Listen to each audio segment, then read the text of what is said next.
যেই ফারিন এতদিন বলে আসছিলেন শাকিব খান হলে চলবে না, তার আগে গল্পটাকে দেখতে হবে। যদি তার গল্প পছন্দ হয় তাহলেই কেবল তিনি শাকিব খানের ছবিতে অভিনয় করবেন, অন্যথায় তিনি অভিনয় করবেন না। অথচ গতকালকে সেই ফারিন মেরিল প্রথম আলো পুরস্কার মঞ্চে দাঁড়িয়ে তিনি শাকিব খানের কাছে সরাসরি আবদার করে বসলেন, আমি আপনার সিনেমায় নায়িকা হতে চাই, আমি অডিশন দিতে চাই, আপনি আমার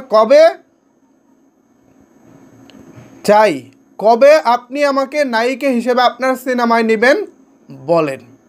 তখন বেচারা শাকিব খান বলতেছিল মাইক্রোফোনের কথা।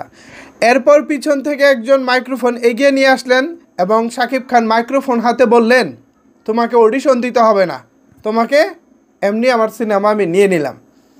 শাকিব খান কত বড় মনের মানুষ, আগে পিছে কোনো কিছু না ভেবে তিনি সোজাসুজি বলে দিলেন, তোমাকে অডিশন দিতে হবে না, তোমাকে আমার ছবিতে এমনি নিয়ে নিলাম।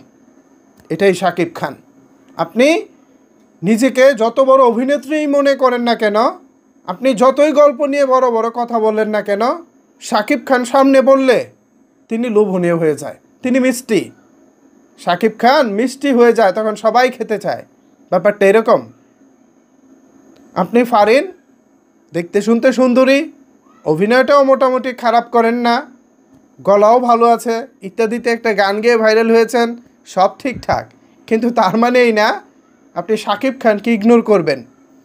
বেশি দিন না ভাই, 6 মাস আগের কথা ফারিন বলেছিলেন শাকিব খান কোনো বিষয় না, তার কাছে গল্পটা বিষয়। আজকে সেই ফারিন শাকিব খানকে অনুরোধ করেন যে আমাকে আপনার সিনেমায় নিন, আমাকে আপনার সিনেমায় অডিশন দেওয়ার সুযোগ দিন, আমি আপনার সিনেমায় অভিনয় করতে চাই। এখান থেকে নায়িকাদের আসলে শেখার অনেক কিছু আছে। মন চাইলো যা কিছু বলে দিলাম, বিষয়টা আসলে সেরকম না, এমনটা হওয়া উচিত। হ্যাঁ, সাংবাদিকরা প্রশ্ন করতেই পারে, সাংবাদিক বলি, ইউটিউবার বলি, প্রায় তো সারাদিন নানা মানুষ নানা রকম প্রশ্ন করতেই থাকে। যে কোনো নায়িকাকে সামনে পেলেই প্রশ্ন করে, আপনি কি শাকিব খানের বিপরীতে অভিনয় করবেন?